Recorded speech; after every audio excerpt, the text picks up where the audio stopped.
After 30 years riding with the Hells Angels, Jack Steele Morrison thought he'd seen everything life could throw at him. Wrong turns, broken bones, and broken promises were just part of the territory. But at 62, getting fired from the only brotherhood he'd ever known hit harder than any crash he'd survived on the highway. Now he's got nothing but his Harley, a dwindling bank account, and nowhere to call home. The open road that once promised freedom now feels like a dead end, stretching toward nowhere. When his bike breaks down in rural Tennessee, Jack spots something that catches his eye. A forgotten farmhouse, windows boarded up, roof caving in, surrounded by weeds and regret.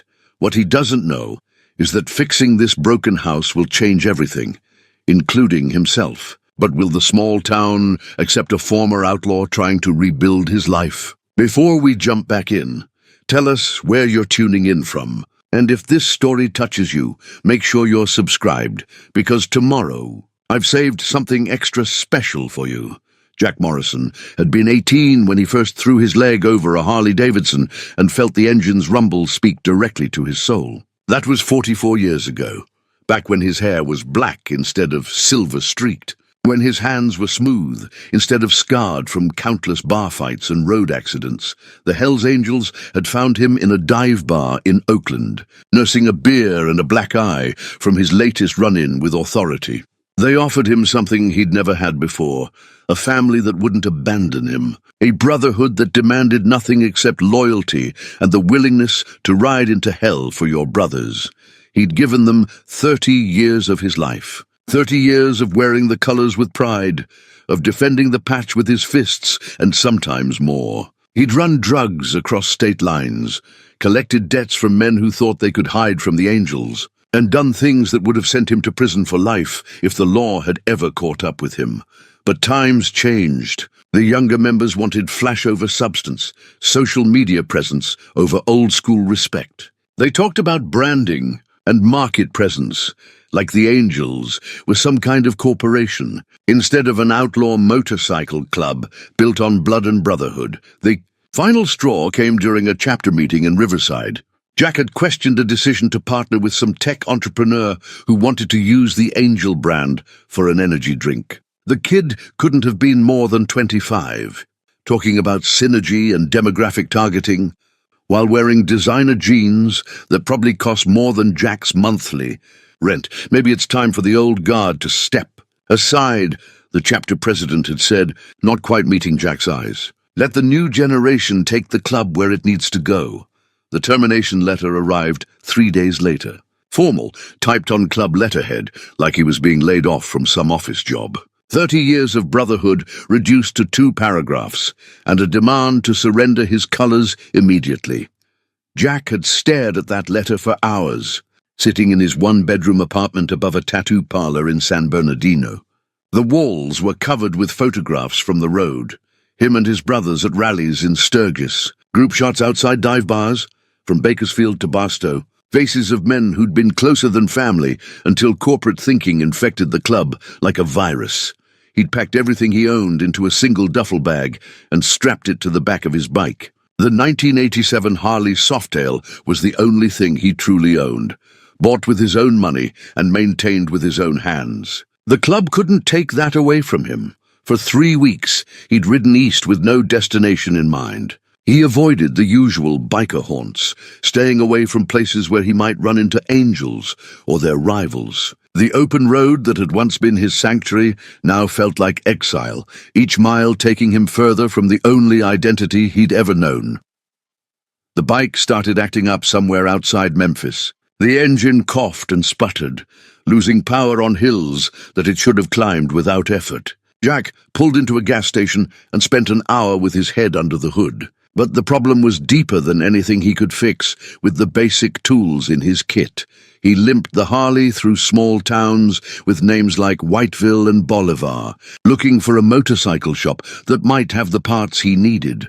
The countryside rolled past in shades of green and gold, farm fields stretching to horizons that seemed impossibly distant after years of urban riding. That's when he saw the farmhouse. It sat about 200 yards off the main road, connected by a dirt driveway that looked like it hadn't seen traffic in years. The house itself was a study in neglect. White paint peeling from wooden siding, front porch sagging under the weight of a roof that had lost more shingles than it kept. Tall grass and weeds had reclaimed what might once have been a well-tended yard. Something about the place spoke to him. Maybe it was the way the afternoon sun hit the broken windows, or the stubborn oak tree that continued to shade the front yard despite everything falling apart around it. The house looked like he felt, beaten down but not quite broken, forgotten but still standing.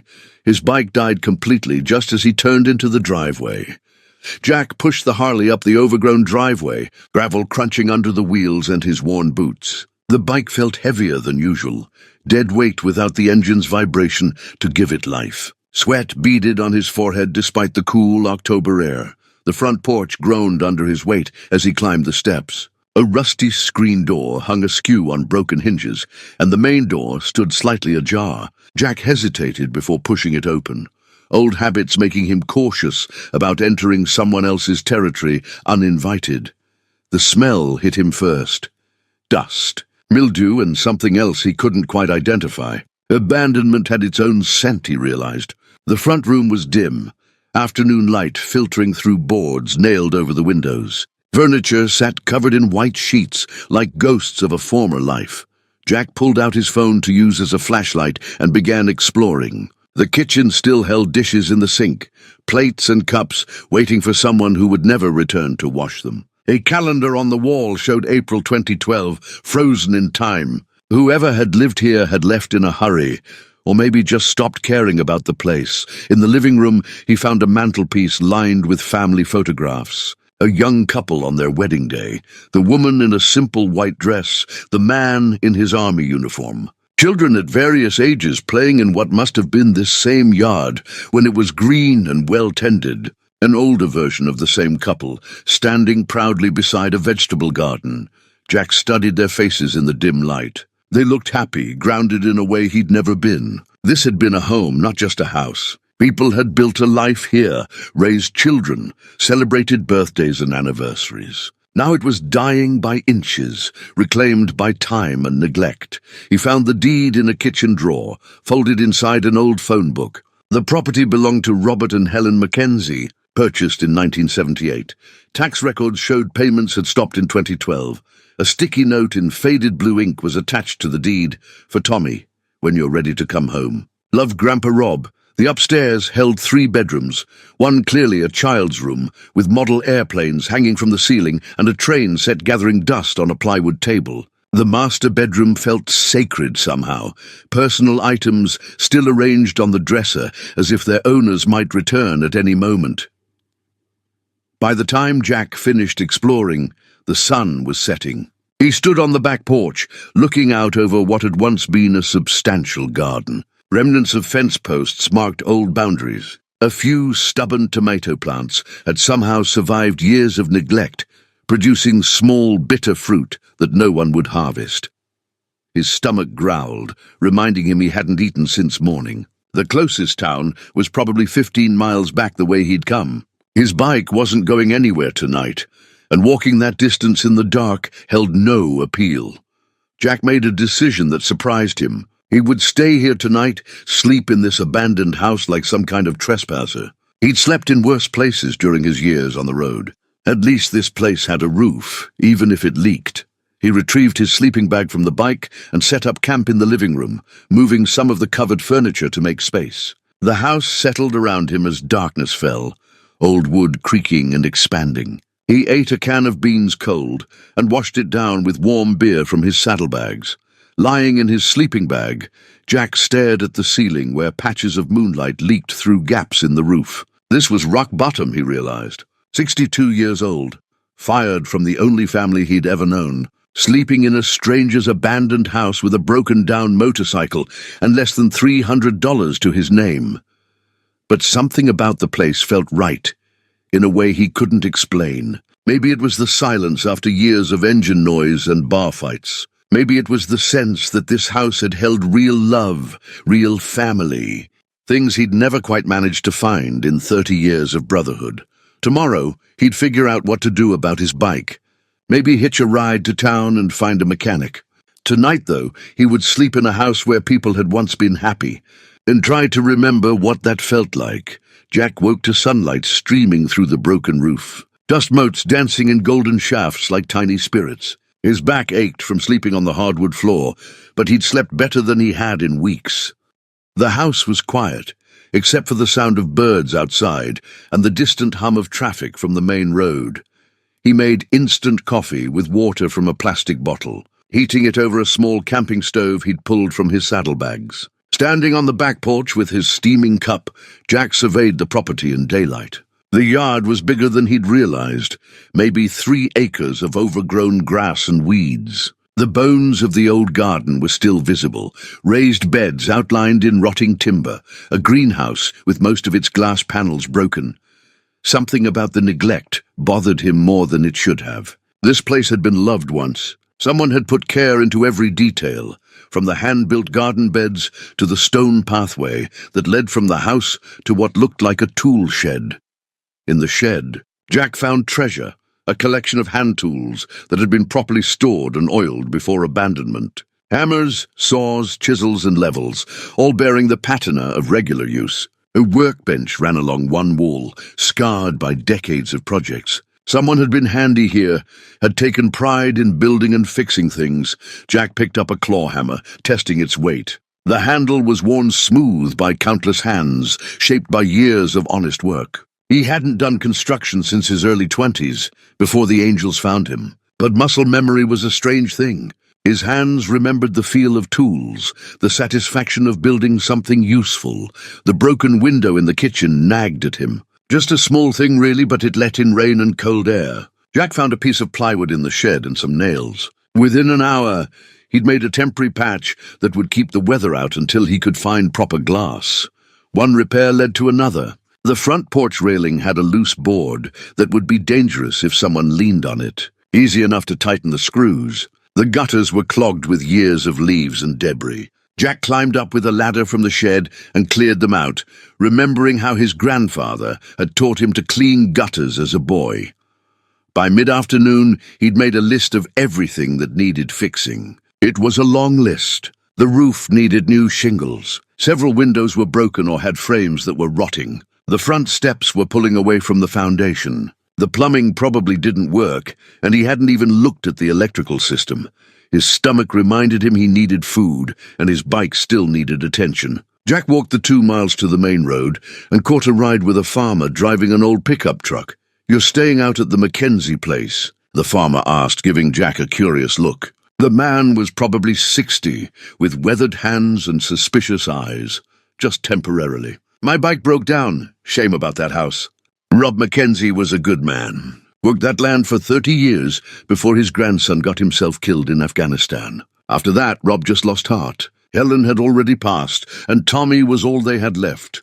Jack filed away this information. The note on the deed made more sense now. The farmer dropped him at a crossroads where a small general store sat next to a gas station. Inside, Jack bought supplies, canned food, coffee, batteries for his flashlight. The woman behind the counter was maybe 50, with kind eyes and graying hair pulled back in a practical ponytail. "You're new around here," she said, not quite making it a question. "Just passing through. Had some mechanical trouble." "Mary Ellen Patterson," she said, extending her hand. "I own this place with my husband. Anything you need, we can probably order it, if we don't have it in stock." Jack shook her hand, noting the firm grip and the calluses that spoke of hard work. "Jack Morrison. I appreciate the hospitality. You staying somewhere in town?" Jack hesitated. Something about Mary Ellen made him want to be honest. "Actually, I'm camping out at the old Mackenzie place. My motorcycle died in their driveway." Mary Ellen's expression softened. "That poor house. It's been sitting empty for 3 years now. Rob would be heartbroken to see how it's deteriorated. Did you know the family well?" Rob and Helen were like family to everyone in this valley. When their grandson died, it broke something in Rob. He held on for about a year after that, then just packed up one day and moved to assisted living in Nashville. Said he couldn't bear to stay where everything reminded him of Tommy. Walking back to the house as evening approached, Jack carried more than just groceries. He carried the weight of other people's grief, the knowledge that this place had seen both joy and devastating loss. Maybe that's why it felt familiar to him. He understood loss, understood what it meant to have your whole world stripped away in an instant. Jack's third week at the farmhouse began with a ritual that had become as natural as breathing. He woke before dawn, made coffee on his camping stove, and stood on the back porch, watching the sun paint the Tennessee hills in shades of amber and gold. The air was crisp now, carrying the promise of winter, and he could see his breath as he planned the day's work. The roof had become his primary focus. He'd found a stash of asphalt shingles in the shed, left over from some project Rob Mackenzie had never finished. They were weathered but still serviceable. Each morning, Jack climbed the ladder with his tool belt and worked methodically across the damaged sections, replacing missing shingles and sealing gaps that had let rain into the house for years. The work was meditative in a way he hadn't expected.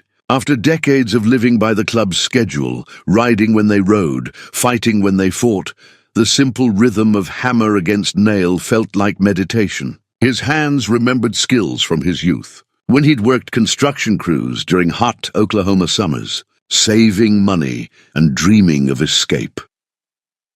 Mary Ellen had started making regular trips to check on him, bringing supplies and staying to chat over coffee. She never asked directly about his past, but Jack sensed her curiosity. She was too polite to pry, raised in a generation that understood privacy, but her eyes held questions. "You're making real progress," she said one afternoon, surveying the new shingles that covered nearly half the roof. Rob would be pleased to see someone caring for his place again. Jack climbed down from the ladder, wiping sweat from his forehead despite the cool weather. "Found something interesting in the shed yesterday. Packets of seeds stored in glass jars, tomatoes, beans, corn. Some are dated 2011, but seeds can last years if they're kept dry." Mary Ellen's face lit up. Helen's garden was legendary in this valley. She grew enough vegetables to feed half the county and gave most of it away. Always said good soil was meant to be shared. Think any of those seeds might still be viable? Only one way to find out. Spring's still months away, but you could start some indoors. Helen had a little greenhouse behind the main garden. Jack had noticed the greenhouse, its frame intact, but most of the glass panels broken or missing. Another project for the ever-growing list. But the idea of planting something, of coaxing life from Helen's old seeds, appealed to him in ways he couldn't fully explain. That evening, he was replacing a broken board on the front steps when he noticed he wasn't alone. A teenager sat on a bicycle at the end of the driveway watching him work. The kid was maybe 16, thin and nervous-looking, with dark hair that needed cutting. Jack pretended not to notice for a while, continuing his work with the measured movements of someone who wasn't in a hurry. Finally, he looked up and nodded. Evening. The kid startled, as if he'd been caught doing something wrong. For a moment, Jack thought he might pedal away. Instead, he walked his bike closer. "You're the guy who's been fixing up this place. Seems like word travels fast in a small town." "I'm Tommy Mackenzie." Jack set down his hammer, understanding flooding through him. This was the boy mentioned in the note on the deed, Rob's grandson. But the timeline didn't make sense. The farmer had said Tommy died in Afghanistan. Reading his confusion, the boy clarified, "I'm the other Tommy, Tommy Jr. My dad was the one who died over there. This was my great-grandfather's place." Jack studied the boy's face, seeing resemblances to the family photos inside the house. The same stubborn chin, the same intelligent eyes. But where the earlier generations had looked confident and grounded, this Tommy seemed lost, adrift in ways Jack recognized. "I heard about your father." "I'm sorry for your loss," Tommy shrugged, with the false casualness of someone who'd learned to deflect sympathy. "It was a long time ago. I was just a kid. How old are you now?" 16. "Dad died when I was 13. Mom moved us to town after that, said the farm was too far from everything." Jack picked up his hammer again, driving another nail with precise strikes. "Your great-grandfather left quite a place here. Good bones, solid construction, built to last. He taught me some carpentry when I was little. Before everything went to hell." There was pain in the boy's voice, the particular ache of someone who'd lost not just people, but a way of life, a sense of belonging. Jack recognized it because he carried the same wound. "You're welcome to stay and watch if you want. Might even put you to work if you're not careful." For the first time, Tommy smiled. It transformed his entire face, revealing the confident Mackenzie genetics beneath the uncertainty. "I've got time." Tommy became a regular presence at the farmhouse, showing up after school with his bicycle and staying until dark. The boy had good hands for the work, patient and careful in ways that reminded Jack of master craftsmen. He'd known, together, they tackled projects that would have taken Jack twice as long working alone. It was Tommy who found the newspaper clipping. They were cleaning out the master bedroom, boxing up personal items that had been left behind when Rob Mackenzie moved to assisted living. Jack had been careful with these things, treating them like artifacts from someone else's life. Photo albums, jewelry boxes, letters tied with ribbon, all the intimate debris of a long marriage. Tommy was going through the nightstand when he froze, his face going pale. "What is it?" Jack asked, looking up from a box of old books. Tommy held up a yellowed newspaper clipping, his hands shaking slightly. "This is from the Nashville paper, July 15th, 2009. Jack took the clipping and read the headline. "Local family killed in highway accident." Below it was a photograph of a twisted car wreck and a smaller photo of 3 people. A young man in military fatigues, a woman about 30, and a little girl with pigtails. Staff Sergeant Robert Mackenzie Jr., 28, was killed along with his wife Jennifer, 30, and daughter Sarah, 6, when their vehicle was struck by a drunk driver on Interstate 40 last Sunday evening. The family was returning from a visit to Mackenzie's grandparents in Wilson County when the accident occurred. Jack read the article twice, pieces of the puzzle clicking into place. This wasn't about Tommy's father dying in Afghanistan. This was something else entirely, something that had torn the Mackenzie family apart years before any deployment. "I don't understand," Jack said quietly. "I thought your father died in the war." Tommy's composure cracked. Tears ran down his cheeks as he stared at the clipping. "He did, but that's my Uncle Bobby, my dad's brother. And Jennifer was my aunt, and Sarah was my cousin. They all died when I was 9. The boy sat heavily on the edge of the bed, the weight of family tragedy settling on his shoulders like a physical burden. Great-Grandpa Rob never got over it. He blamed himself because he'd invited them for Sunday dinner, said if he hadn't asked them to come, they'd still be alive. After that, he just started giving up on everything. The farm, the house, even himself. Jack felt something cold settle in his stomach. "Where does that leave you and your father?" Dad couldn't handle being here after the accident. Too many memories, too much guilt. He joined the army 6 months later, said he needed to get away from everything that reminded him of what we'd lost. He was supposed to come back after his first deployment, but he kept re-enlisting. Then Afghanistan happened. The full weight of the Mackenzie family's loss hit Jack like a physical blow. Not just one death, but a cascade of them. 3 family members killed in an instant. A father so destroyed by grief that he abandoned his own son. A young man who died half a world away while running from ghosts he couldn't escape. Your great-grandfather wrote that note on the deed for your father, didn't he? Not for you, Tommy nodded, wiping his eyes with his sleeve. Dad never came home. After he died, Great-Grandpa tried to keep going for my sake, but his heart wasn't in it anymore. He moved to Nashville when I was 13, and Mom took me to live in town with her new boyfriend. What about this place? Legally, I mean, it goes to me when I turn 18. Great-Grandpa set up some kind of trust. But Mom says I should just sell it, use the money for college. She thinks this place is cursed. Jack walked to the window, looking out over the land that had witnessed so much joy and sorrow. The afternoon sun slanted across the overgrown garden, highlighting the stubborn tomato plants that continued to produce fruit no one would harvest. Maybe your mother's right about selling. No! Tommy's voice was fierce, surprising in its intensity. This is my family's land. 4 generations of Mackenzies lived here, worked this soil, raised their children in these rooms. I'm not going to be the one who lets it all disappear. Jack turned back to the boy, seeing something new in his face. Determination, maybe, or the first stirrings of the kind of strength that had built this place in the first place. Then we'd better make sure it's worth keeping. Tommy smiled through his tears, and for a moment Jack saw the echo of all the Mackenzies, who had called this place home. The Wilson County Commission meeting was held in a stuffy room above the courthouse that smelled of old coffee and decades of political maneuvering. Folding chairs arranged in neat rows faced a long table where 5 commissioners sat like judges, their faces ranging from bored to hostile. Jack had never been comfortable in rooms like this. Throughout his years with the Angels, he'd learned to navigate bars, back alleys, and highway truck stops, but bureaucracy was foreign territory. He wore his cleanest jeans and a button-down shirt Tommy had helped him pick out, feeling like he was wearing a costume. The room was more crowded than he'd expected. Dorothy Clemens sat in the front row with Pastor Williams, a soft-spoken man in his 50s who'd spent the past week helping Jack research the historical significance of the Mackenzie property. Mary Ellen was there with her husband, along with a dozen other faces Jack recognized from around town. Commissioner Bradley, a heavy-set man with the demeanor of someone used to getting his way, called the meeting to order with little ceremony. First item on the agenda is the petition regarding the Mackenzie property condemnation.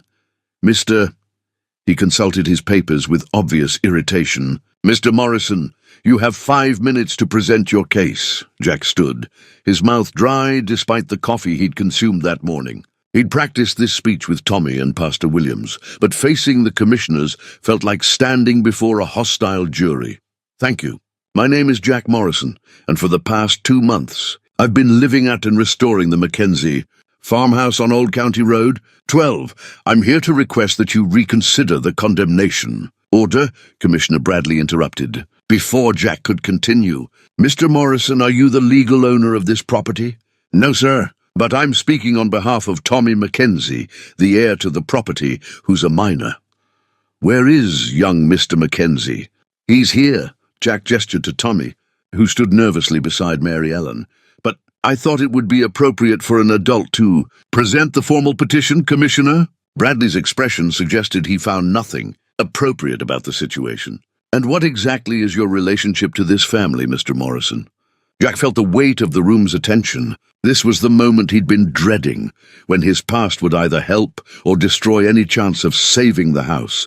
I'm a friend, someone who believes this property has value beyond what shows up on a tax assessment. What kind of value? Commissioner Bradley's tone made it clear he considered this a waste of time.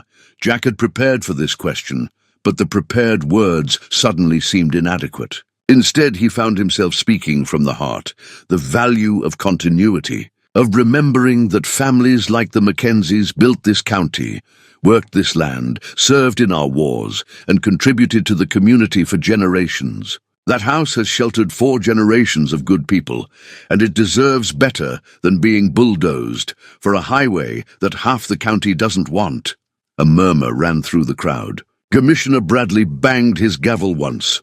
Mr. Morrison, this commission deals in legal and financial realities, not sentimentality. The property taxes are in arrears, the structure has been condemned as unsafe, and the highway expansion has been approved by the state. Unless you can produce the $15,000 in back taxes, this discussion is academic.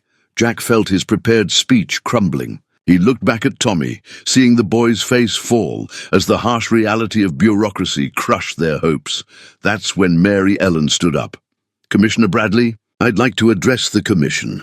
Ma'am, this isn't a public forum. Mr. Morrison has the floor.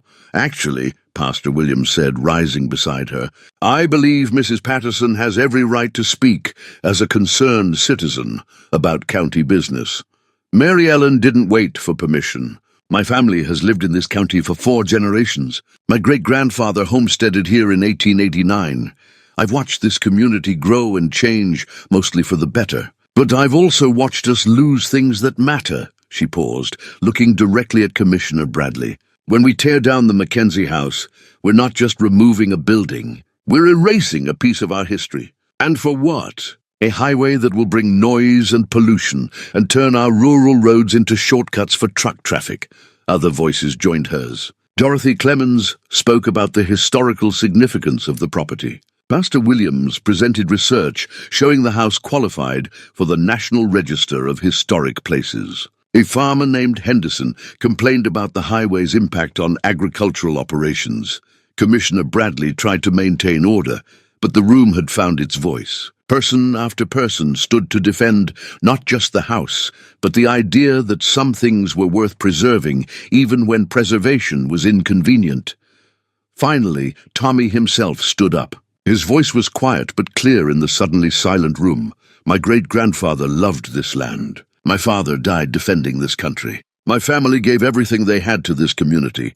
And now you want to erase the last piece of them for a road nobody asked for. He looked around the room, making eye contact with each commissioner. Jack Morrison has done more for my family's property in 2 months than anyone else has. Done in 3 years.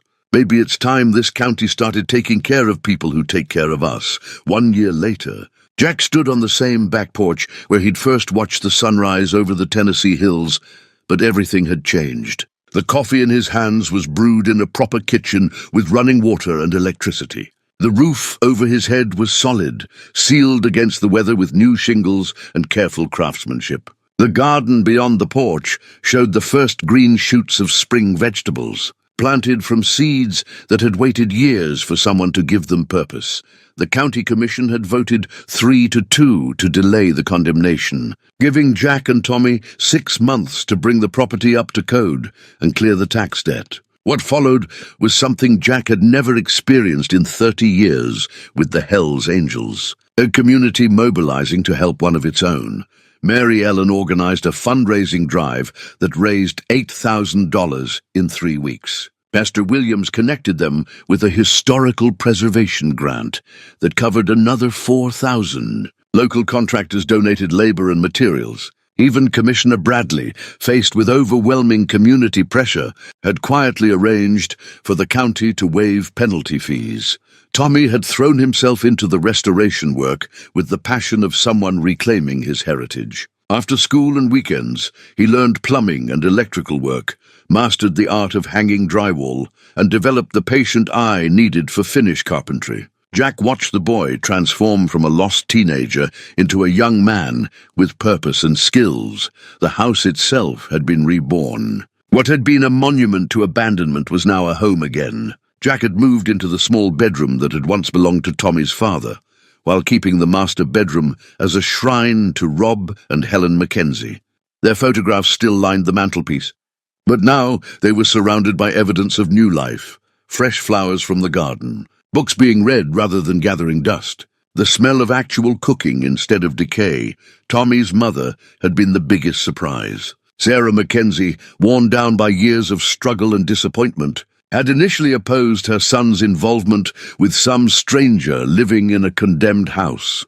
But as the restoration progressed and the community rallied around the project, she began to see what Jack saw, her son becoming the man his father and great-grandfather would have been proud of. "I still think you're both crazy," she said, standing in the renovated kitchen on a warm April evening. But I can't argue with the results. She was referring to more than just the house. Tommy's grades had improved dramatically. He'd found part-time work with a local contractor who was teaching him advanced carpentry skills. Most importantly, he'd found his footing, discovered who he was beyond the tragedy that had shaped his early years. Jack had found something too, though it had taken him months to put a name to it. Belonging, maybe, or purpose. For the first time since his teenage years, he woke up each morning knowing exactly why he was alive and what he needed to do. The Hells Angels felt like a lifetime ago. Sometimes he wondered what his old brothers would think of him now, the feared enforcer who'd become a small-town handyman, the outlaw who'd learned to navigate historical preservation committees and building permits. But those thoughts came less frequently as the months passed. Mary Ellen had become more than a friend, though they were both too careful to rush into anything serious. They shared coffee most mornings, worked side by side in the garden most evenings, and talked about everything except the future they might build together, you know. She said one evening, as they sat on the front porch watching fireflies dance in the gathering dusk, "Rob Mackenzie used to say this land had a way of healing broken things. Broken people, broken families, broken hearts." Jack looked out over the property that had become his home. The barn was next on his list, a project that would take most of the summer. Tommy was planning to spend his senior year living in the house. commuting to school from the land his family had worked for generations. Maybe Rob was right, Jack said, feeling the weight of the brass house key in his pocket. It was more than just a key to a front door. It was proof that sometimes, when everything falls apart, you can find something better in the wreckage. The cicadas began their evening song, and Jack Morrison, former Hells Angel and current caretaker of the Mackenzie legacy, settled back in his chair to listen to the sound of home. 5 years had passed since Jack Morrison first pushed his broken Harley up the gravel driveway of the Mackenzie farmhouse. The motorcycle now sat in the restored barn, polished and maintained, but rarely ridden. Jack preferred his pickup truck these days, a practical vehicle better suited for hauling lumber and garden supplies than making statements about freedom and rebellion. Tommy was 21 now, a junior at Middle Tennessee State University studying agricultural engineering. He came home most weekends, bringing textbooks and theories about sustainable farming that he was eager to test on the family land. The boy had grown into himself, confident in ways that reminded Jack of the Mackenzie men in the old photographs. The farmhouse had become something of a local landmark. Tour groups from the Historical Society stopped by occasionally, drawn by the story of its near demolition and dramatic rescue. Jack tolerated these visits with good humor, though he never mentioned his own past beyond saying he was between jobs when he'd found the place. Mary Ellen had moved in the previous spring, a gradual transition that felt as natural as the changing seasons. Her presence filled corners of the house that Jack hadn't realized were empty. She brought her own furniture and photographs, blending her history with the Mackenzie legacy in ways that honored both families. The garden had become Mary Ellen's domain, though Jack still helped with the heavy work. Where Helen Mackenzie had grown vegetables for the community, Mary Ellen focused on herbs and flowers, selling arrangements at the farmers' market and supplying restaurants in Nashville with fresh basil and rosemary. Jack found himself thinking about legacy more often these days. He'd spent 30 years with the Hells Angels, believing that brotherhood was about loyalty to the club, about maintaining reputation through intimidation and violence. But watching Tommy grow into manhood had taught him different lessons about what it meant to leave something meaningful behind. The young man was dating a girl from his engineering program, a smart woman named Lisa who understood the importance of the land and didn't try to talk Tommy into selling it for development money. Jack suspected there would be a wedding within a year or two, and the prospect of children running through these rooms again filled him with quiet satisfaction. On quiet evenings, Jack sometimes walked through the house and marveled at the transformation. The kitchen, where he'd first made instant coffee on a camping stove, now featured modern appliances and a farmhouse table where the family gathered for Sunday dinners. The living room, that had been filled with sheet-covered furniture, was now warm and lived in, with books on the shelves and photographs on the mantel that included Jack and Mary Ellen, alongside the Mackenzie family portraits. The bedroom that had been his refuge for the first year was now a guest room, painted and furnished for Tommy's visits home from college. Jack and Mary Ellen shared the master bedroom, a decision that had taken them both months to make and felt right in ways neither of them had expected. Sometimes former Hells Angels would track him down, curious about what had happened to Steele Morrison. Jack always met them at the local diner rather than bringing them to the house, protective of the life he'd built. Most were surprised by what they found. A man at peace with himself, settled in ways that contradicted everything they thought they knew about their former brother. "You don't miss the road?" one had asked recently, a younger angel passing through on his way to a rally in Georgia. Jack had considered the question seriously before answering. "I found something better than the road. I found home." The concept was foreign to most of his former brothers, men who equated movement with freedom and settling down with surrender. But Jack had learned the difference between running towards something and running away from everything. For the first time in his adult life, he was building rather than destroying, creating rather than consuming. As autumn painted the Tennessee hills in shades of gold and crimson, Jack Morrison stood on his front porch with a cup of coffee and watched the sunrise paint the sky. Mary Ellen was still sleeping upstairs. Tommy would be home Friday evening with laundry and stories from college. The garden was ready for winter. The house was solid against the coming cold. And Jack had work to do on the barn's south wall. It was, he realized, exactly the life he'd never known he wanted. The white tent looked impossibly elegant against the backdrop of the Tennessee hills, its canvas walls billowing gently in the October breeze. Jack stood at the edge of the crowd, adjusting his tie for the third time in 10 minutes. He'd worn suits before, mostly to court appearances and funerals, but never to anything as joyful as Tommy's wedding.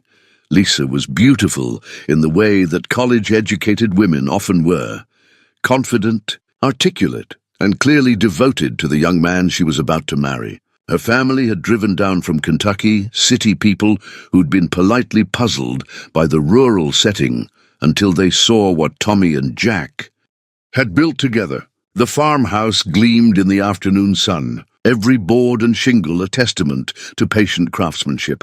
Mary Ellen moved through the crowd with the easy grace of someone who'd organized church socials and community events for decades. She wore a blue dress that brought out her eyes and made Jack remember why he'd fallen in love with her steady competence as much as her kindness.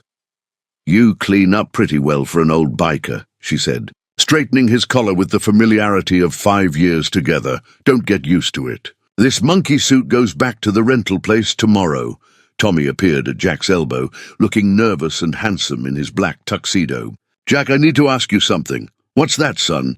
The word had slipped out naturally, as it had more frequently over the past year. Tommy had never corrected him, and Jack had stopped apologizing for the presumption. "Lisa's father is walking her down the aisle, obviously, but I was wondering if you'd stand with me as my best man." Jack felt something tighten in his chest. "What about your friends from college? They're great guys, but they didn't teach me how to use a hammer or show me that work could be something more than just a paycheck. You're the closest thing to a father I've had since I was 13. The words hung between them, loaded with 5 years of shared labor and gradual trust. Jack had been a lot of things in his 67 years. Enforcer, criminal, drifter, and finally something approaching a decent man. But he'd never been anyone's father figure. I'd be honored. The ceremony was simple and beautiful. Pastor Williams, now fully gray, but still possessed of a gentle authority, spoke about love as a choice made daily, rather than a feeling that came and went. Jack found himself thinking about Mary Ellen, about the way she'd chosen to build a life with a man whose past she knew only in fragments. Tommy's vows were heartfelt and practical, promising to love Lisa through good harvests and bad, through student loans and mortgage payments, through all the mundane challenges that would test their commitment more thoroughly than any grand romantic gesture. When the pastor pronounced them husband and wife, Jack applauded with the rest of the crowd, but his eyes were on the farmhouse that had made this moment possible. Without the house to restore, Tommy might have remained a lost teenager. Without Tommy's need for guidance, Jack might never have learned that he had something worthwhile to offer another human being. The reception lasted until well after sunset. Jack danced with Mary Ellen to songs he didn't recognize, feeling slightly ridiculous, but grateful for the excuse to hold her close. He shook hands with Lisa's father, a banker from Louisville, who'd been skeptical of his daughter marrying a farm boy until he saw the quality of the life Tommy was offering. Late in the evening, as the younger guests continued to dance and the older ones gathered around tables sharing stories, Tommy found Jack sitting on the front porch steps. "Thank you," Tommy said, settling beside him with 2 bottles of beer. "For what?" "For staying. For teaching me that fixing broken things was possible. For showing me that family doesn't always come from blood." Jack accepted the beer and took a long pull. "You taught me a few things too." "Like what?" "Like the difference between being needed and being wanted. The angels needed me because I was useful, good at solving problems with my fists. But you and Mary Ellen and this community, you wanted me around even after you found out who I used to be." Tommy was quiet for a moment, processing this distinction. "You know what Great-Grandpa Rob used to tell me? He said home wasn't a place. It was people who chose to love you on your worst days. Jack nodded, understanding completely. He'd spent 30 years searching for that kind of belonging in motorcycle clubs and dive bars, never realizing it would find him in a broken-down farmhouse when he'd stopped looking for it entirely. Inside the tent, the band played something slow and sweet. Mary Ellen appeared in the doorway, silhouetted against the warm light. "You two going to sit out here all night, or are you going to come dance with your family?" Jack stood, offering his arm to the woman who'd taught him that it was never too late to choose a different kind of life, the young man pushing. The broken motorcycle up the driveway looked exactly like Jack had 7 years ago. Desperate, weathered, and carrying the particular weight of someone who'd lost everything that mattered. Jack watched from the kitchen window as the stranger struggled with a Harley that had clearly seen better days.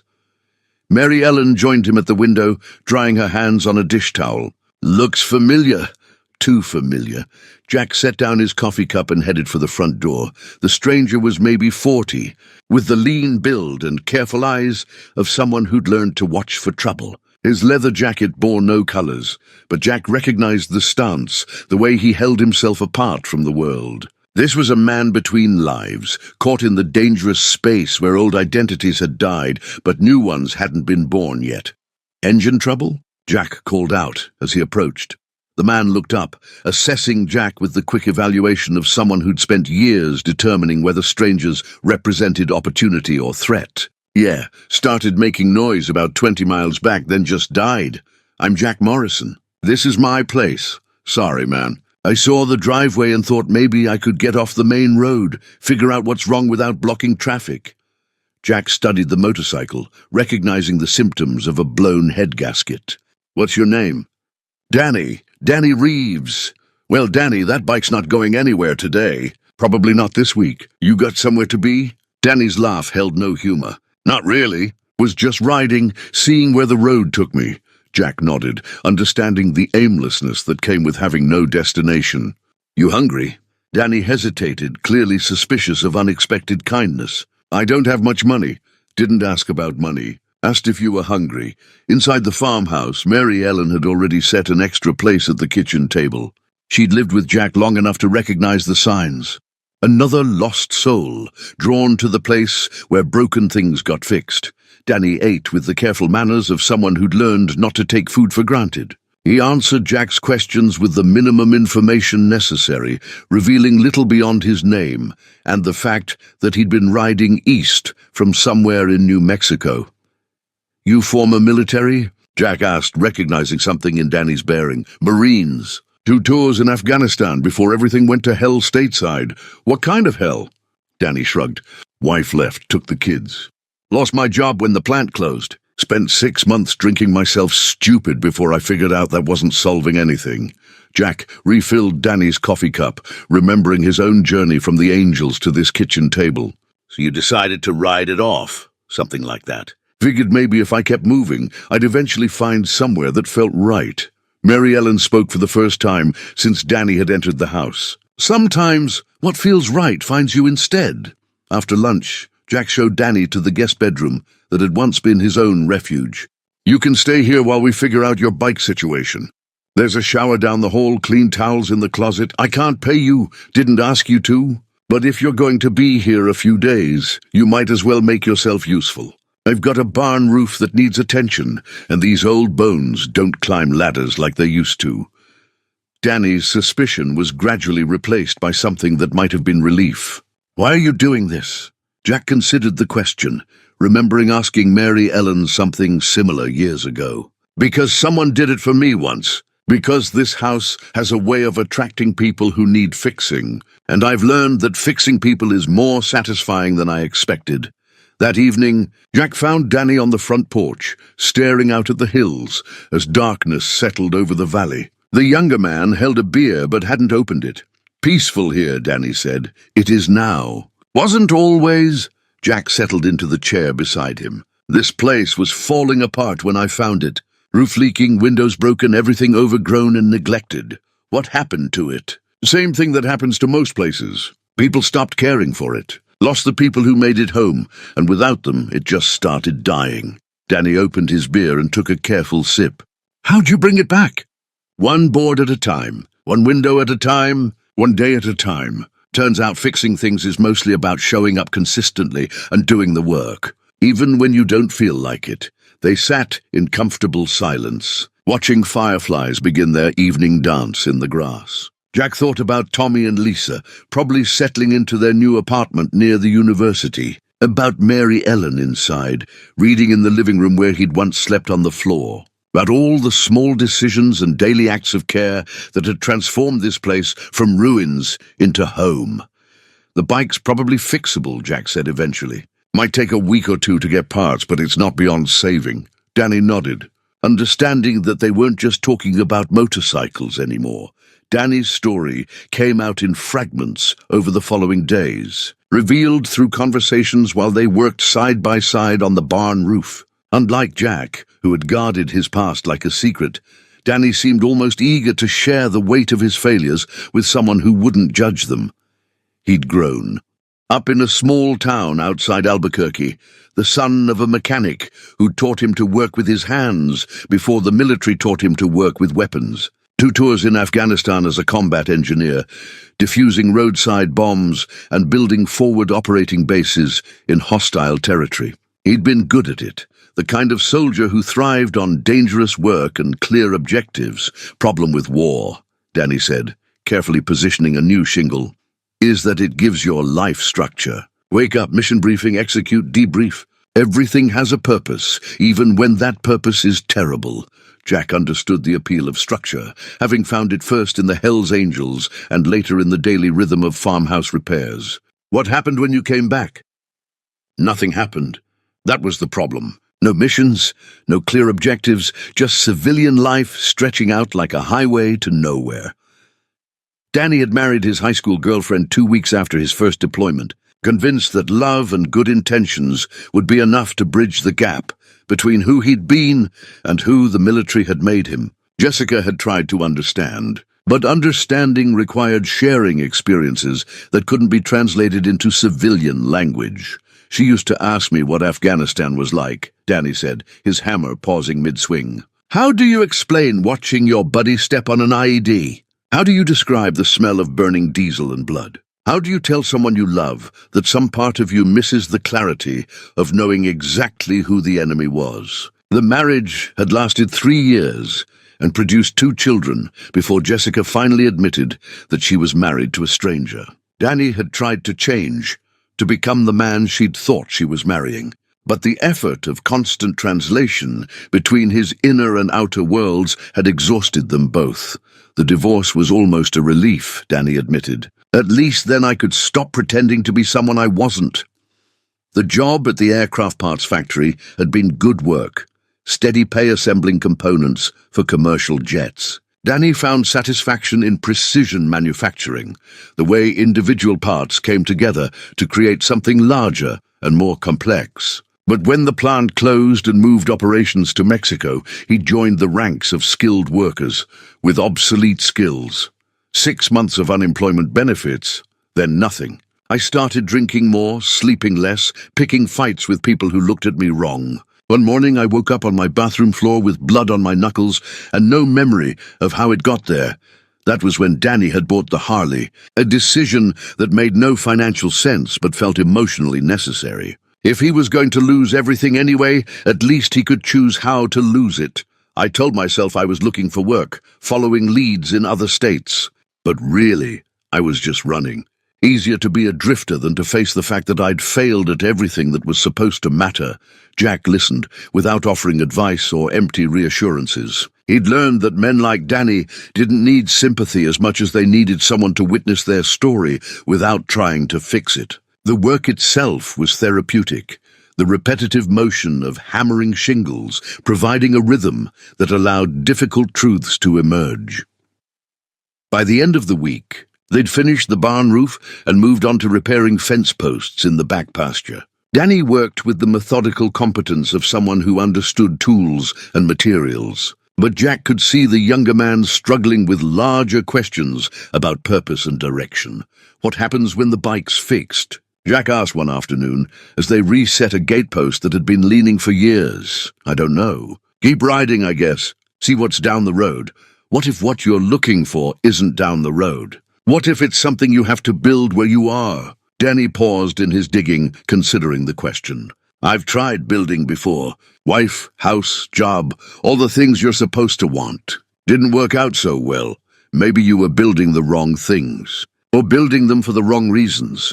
Jack gestured toward the farmhouse, visible through the trees. When I started working on that place, I wasn't trying to build a new life. I was just trying to fix what was broken, one small repair at a time. Somewhere along the way, fixing the house started fixing me. Danny leaned on his shovel, sweat beading on his forehead despite the cool October air. You really think it's that simple? Simple doesn't mean easy. But yeah, I think sometimes the best way to find yourself is to lose yourself in work that matters. The motorcycle parts arrived on a Thursday, shipped from a salvage yard in Memphis. Danny had been at the farmhouse for 2 weeks by then, long enough for the town to notice and begin forming opinions about Jack's latest project. Mary Ellen brought news from the general store, where conversations tended to reflect the community's collective mood. Folks are curious about your friend, she said over breakfast, watching Danny through the window as he organized tools in the barn. Dorothy Clemens asked if he was planning to stay permanently. Jack buttered his toast with deliberate care. What did you tell her? That it wasn't my decision to make. But people remember how things went with you, and they're wondering if lightning strikes twice in the same place. The comparison wasn't lost on Jack. 7 years ago, he'd been the mysterious stranger working on the Mackenzie place, subject to the same speculation and cautious acceptance that Danny was experiencing now. The difference was that Jack now understood both sides of the equation. Maybe we should introduce him around properly. Let people meet him instead of just talking about him. Mary Ellen smiled. I was hoping you'd say that. Pastor Williams mentioned that the church is organizing a community workday this Saturday, cleaning up the cemetery before winter, repairing some of the older headstones. Might be a good opportunity for Danny to show what kind of man he is.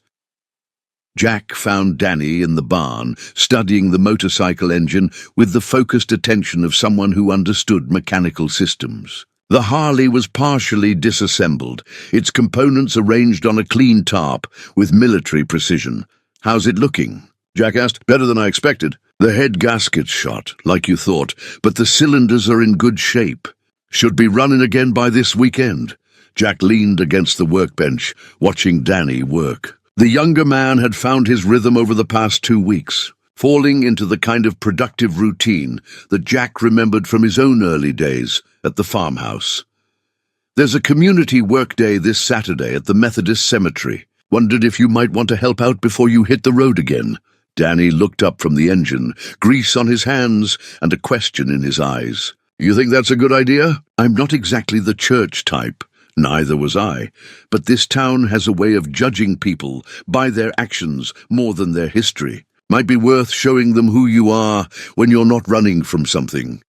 Saturday morning dawned crisp and clear, with the kind of autumn light that made even mundane tasks feel significant. The Methodist cemetery sat on a hill overlooking the valley, its weathered headstones telling the story of families who'd lived and died in this small corner of Tennessee for over a century. Danny arrived with Jack and Mary Ellen, carrying a toolbox and wearing clothes appropriate for physical labor. Jack introduced him to Pastor Williams and the dozen other volunteers who'd gathered for the workday, describing him simply as a friend who's been helping with projects around the farm. The work was satisfying in its straightforwardness, clearing weeds from around old graves, resetting headstones that had shifted over time, repairing the low stone wall that bordered the cemetery. Danny gravitated toward the technical challenges, using his engineering background to figure out how to stabilize monuments that had been leaning for decades. Pastor Williams worked beside him for most of the morning, the two men developing an easy conversation about leverage and foundation work. Jack watched from across the cemetery as Danny explained his approach to a particularly challenging repair, his natural teaching ability emerging as he showed younger volunteers how to use simple tools to achieve complex results. Your friend knows what he's doing. Dorothy Clemens observed, appearing at Jack's elbow with a thermos of coffee. Military training, I'd guess. Marines. Combat engineer. Ah. Dorothy nodded with the understanding of someone who'd seen other veterans struggle with the transition to civilian life. He's got good hands for the work. Patient, careful. That's not always common in young men these days. By lunchtime, Danny had become the unofficial supervisor for the monument repairs, coordinating efforts and solving problems with the kind of quiet competence that impressed without overwhelming. Jack recognized the transformation. The lost drifter was disappearing, replaced by someone who understood his own value. Mary Ellen had organized a potluck lunch, with long tables set up under the oak trees that shaded the cemetery. Danny found himself in conversations about everything from soil erosion to military service, answering questions with increasing confidence as the afternoon progressed.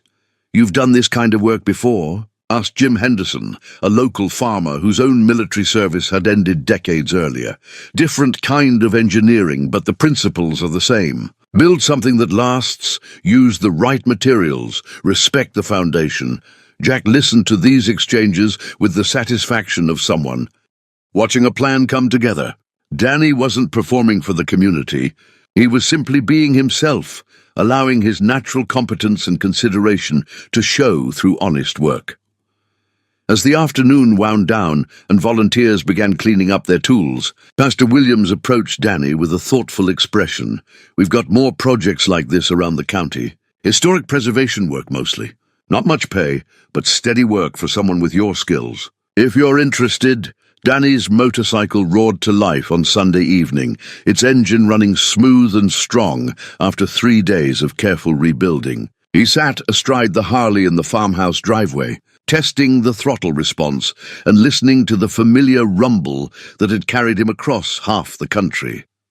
Jack stood on the front porch with Mary Ellen, watching the younger man run through his pre-departure checklist. Everything about Danny's posture suggested a rider preparing for the road.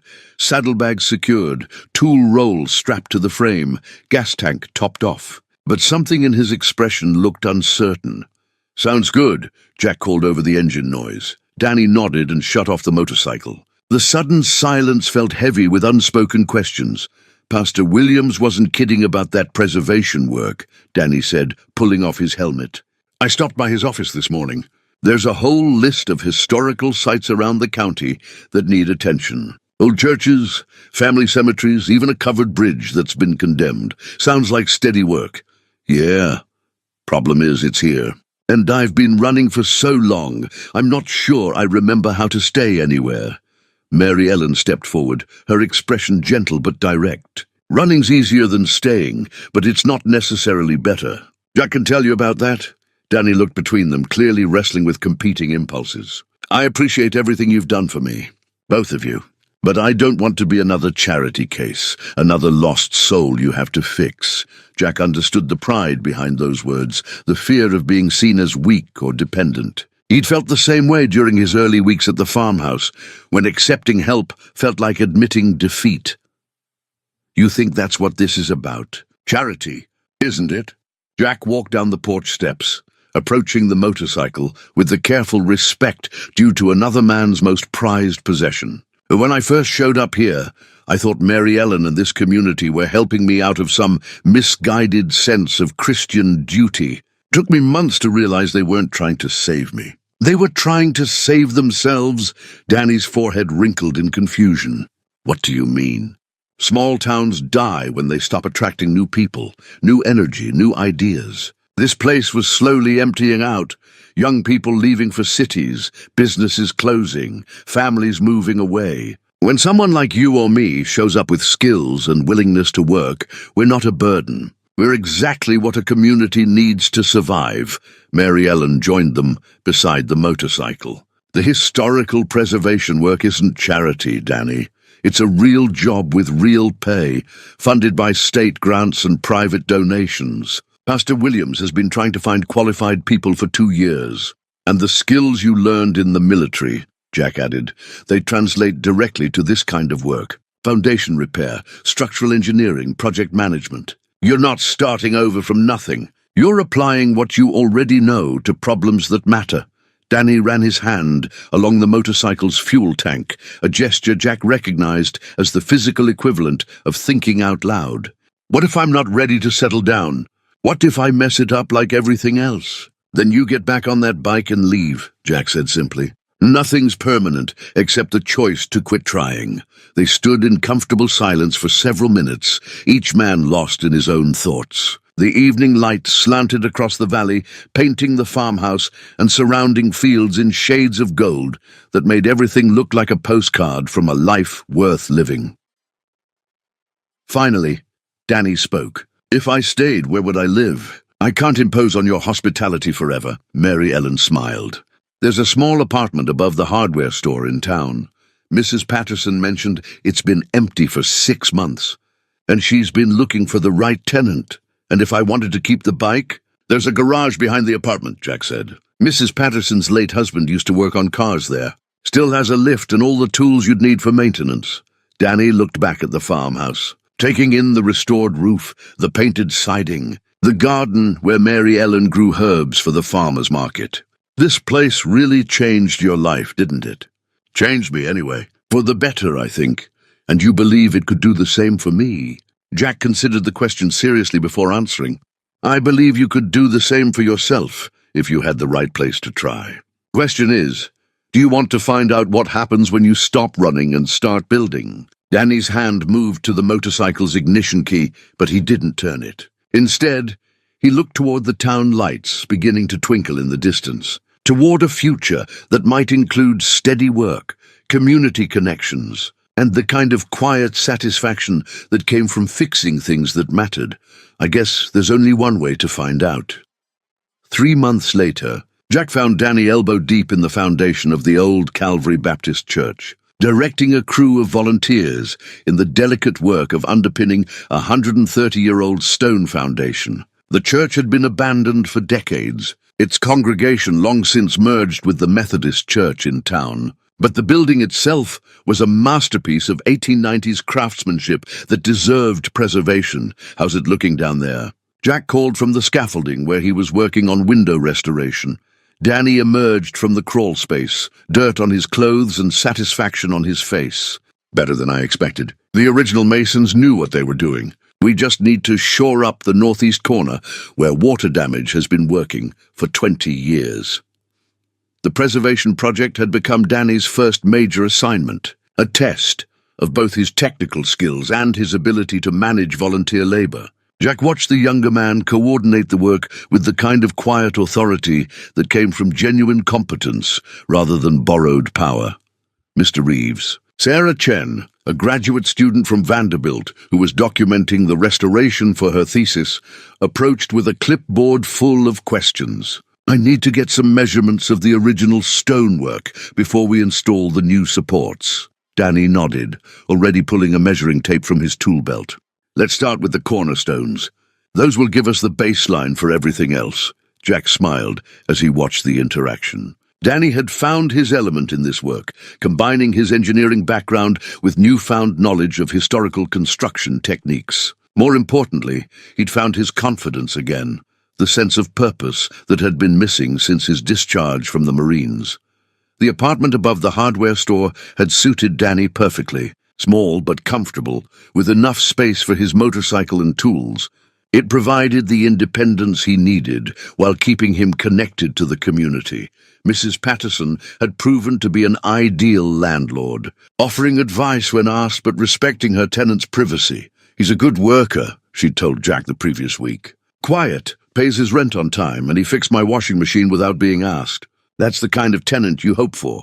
Danny had also begun attending Pastor Williams' weekly discussion group, not out of religious conviction, but from intellectual curiosity about the intersection of faith and community service. The conversations challenged him in ways that pure technical work couldn't, forcing him to think about larger questions of meaning and responsibility.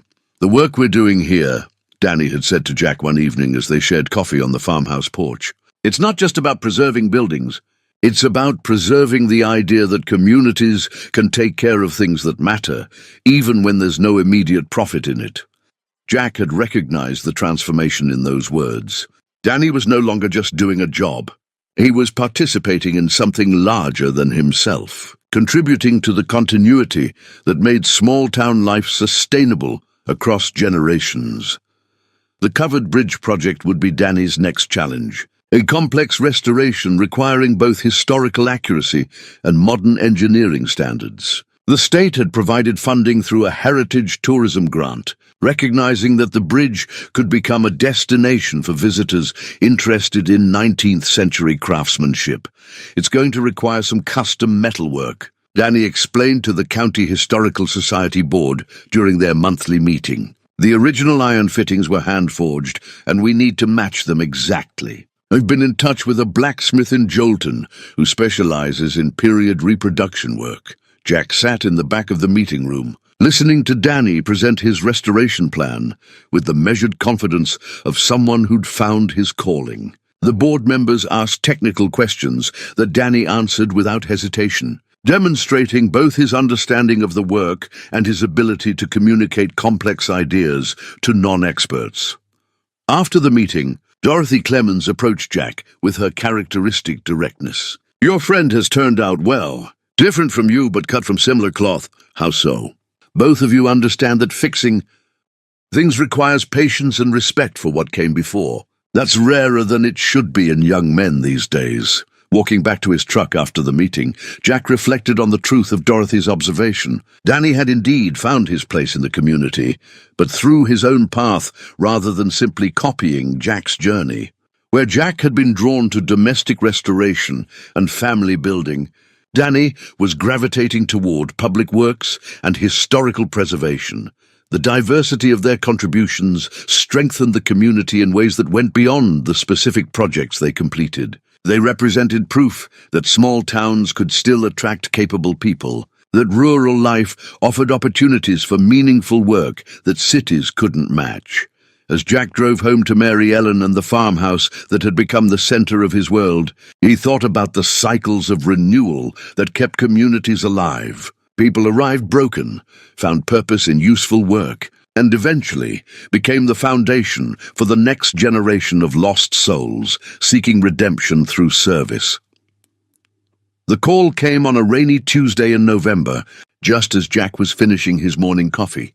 Tommy's voice on the phone carried the excitement of someone with news too big to hold back. "Jack, Lisa's pregnant. We're going to have a baby." Jack set down his cup carefully, feeling the weight of the moment settle over him like a warm blanket. "That's wonderful news, son. How's Lisa feeling?" "Morning sickness, but the doctor says everything looks good.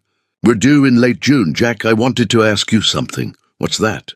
"We've been talking about names, and if it's a boy, we'd like to call him Robert, after great-grandpa Rob. But we also want to give him a middle name that honors someone who taught me what it means to be a man. Would you be okay with Robert Jackson Mackenzie?" Jack felt his throat tighten with emotion he hadn't expected. In all his years with the Hells Angels, he'd never imagined his name would be passed down through generations. Connected to family legacy and continuity, I'd be honored. That evening, Jack shared the news with Mary Ellen as they prepared dinner in the kitchen that had witnessed so many family conversations over the decades. She smiled with the particular joy of someone who understood the significance of new life in places that had seen too much loss. "A baby in this house again," she said, stirring soup with the wooden spoon that had belonged to Helen Mackenzie. "It's been too long. Tommy says they want to move back here after graduation, raise the child where his family has roots."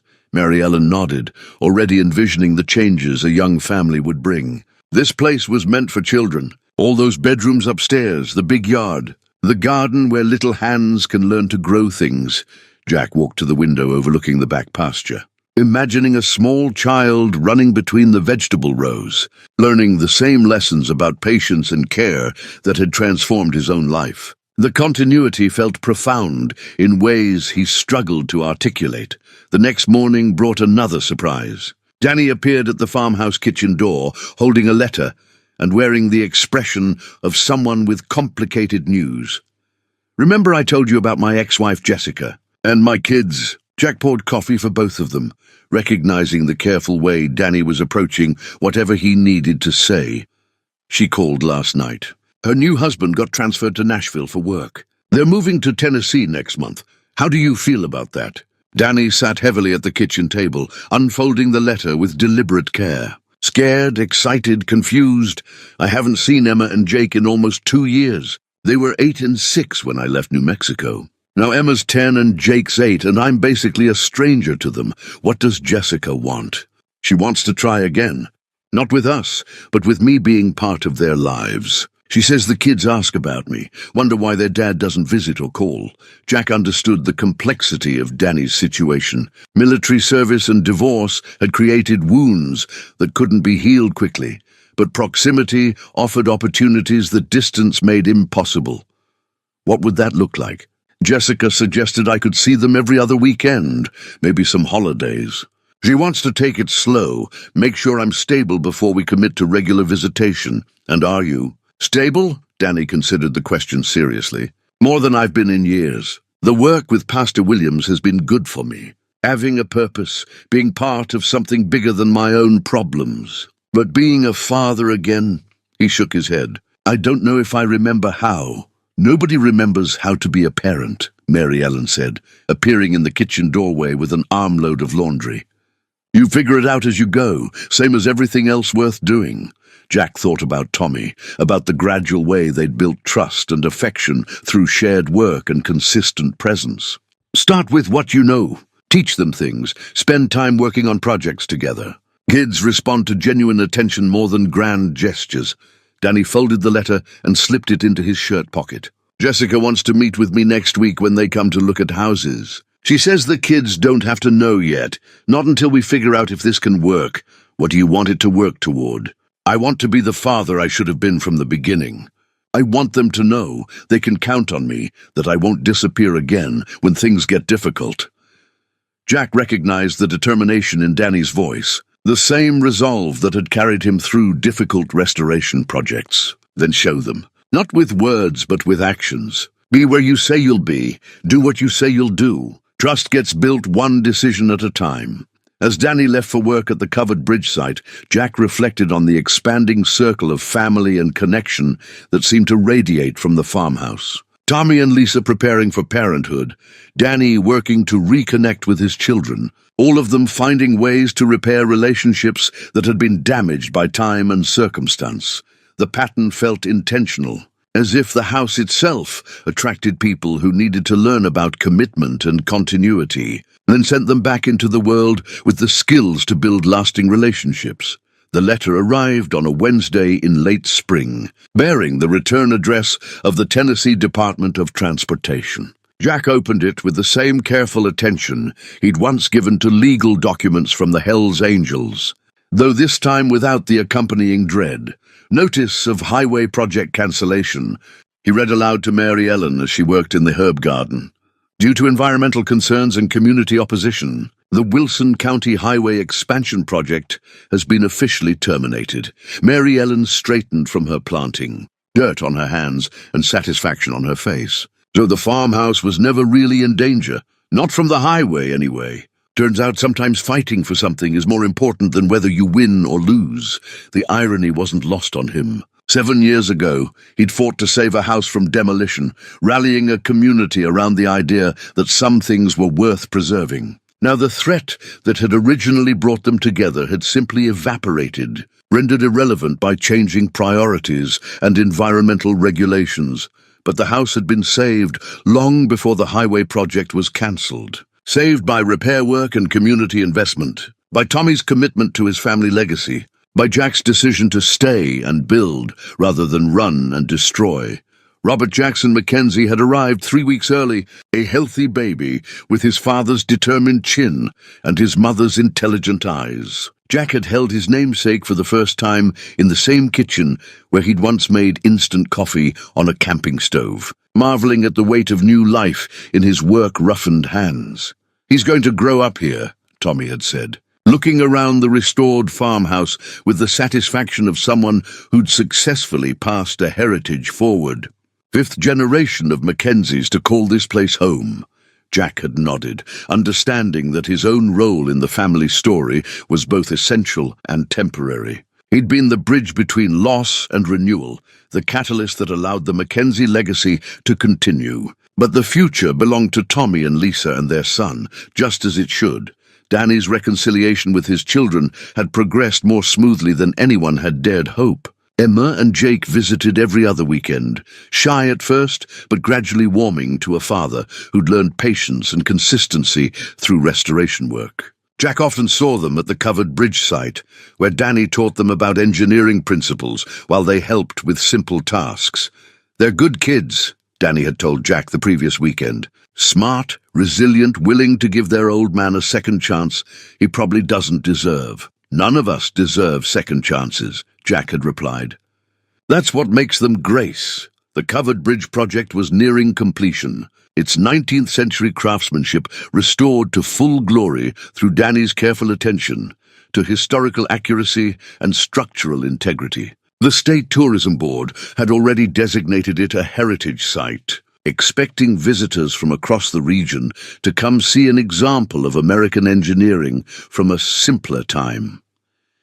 Jack walked across the bridge on his way home from town, running his hand along the restored railings and appreciating the solid feel of old-growth timber beneath his feet. The bridge would outlast all of them, carrying future generations across the same creek that had challenged travelers for over a century. At 74, Jack found himself thinking more about legacy and less about daily concerns. His body reminded him regularly that he wasn't young, though the work had kept him stronger than many men his age. Mary Ellen, at 68, showed similar signs of time's passage, though her spirit remained as vibrant as when he'd first met her in the general store. They talked about marriage occasionally, but somehow the formal ceremony seemed less important than the daily choice to build a life together. They were partners in the deepest sense, sharing work and dreams and the quiet satisfaction of growing old in a place they'd helped preserve. The farmhouse itself had become something of a local landmark, mentioned in tourism brochures as an example of successful historical preservation. Jack tolerated the occasional visitors with good humor, though he always made it clear that this was a home first and a museum never. On quiet evenings, when the last light faded from the Tennessee hills and the house settled into its familiar creaks and sighs, Jack sometimes sat on the front porch and marveled at the journey that had brought him here. From the Hells Angels to this peaceful valley, from a man who solved problems with violence to someone who built solutions with patience and skill, the transformation felt complete but not finished, if such a thing were possible. There would be other lost souls finding their way to this valley, other broken things requiring attention and care. The work of building community, of preserving what mattered while making room for necessary change, was never truly done. It was enough to know he'd played his part, that the boy whose name he shared would grow up in a house restored by love and stubbornness in equal measure.